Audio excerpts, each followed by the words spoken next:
Dobrý den, já vás vítám v redakci Živé historie a ráda bych vám představila aktuální číslo časopisu, které se zabývá koncem druhé světové války v Československu.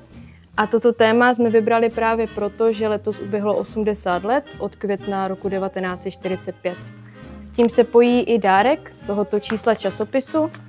Konkrétně jsme vybrali 8 titulních stran novin a ty ilustrují, jakým způsobem se vyvíjela situace od do protektorátu až po vlastně osvobození československého území. Začneme Lidovými novinami. Tyto vyšly 2. května roku 1945 a komentují události předešlých dní, konkrétně se zaměřují na úmrtí Adolfa Hitlera. A vzhledem k tomu, že jde ještě o protektorátní deník, tak komentují jeho smrt z pozice nacistické propagandy. S tím souvisí i další strana, vydaná 3.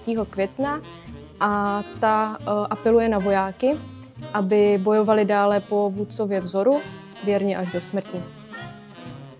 Další noviny jsou Osvobozené české slovo, které vyšlo 7. května, a na titulní straně můžeme vidět velkou fotografii Edvarda Beneše, což napovídá, že už tyto noviny nepodléhají právě německé cenzuře.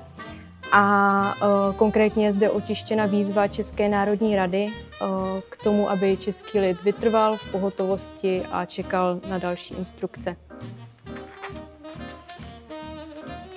Další noviny potom tu máme z 9.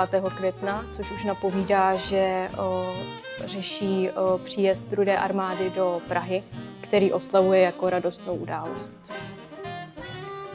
Noviny Národní obroda se zabývají situací v Brně, konkrétně událostí 7. května, kdy do Brna dorazili představitelé československé vlády.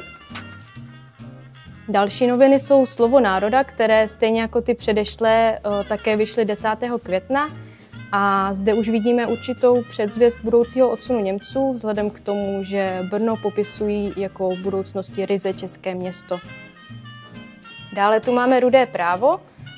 Zde opět vidíme fotografii Edvarda Beneše, a to vzhledem k tomu, že dorazil do Prahy a je zde oslavován jako prezident Československé republiky. No a na poslední straně jsou oslavováni českoslovenští vojáci, kteří prochází Václavským náměstím.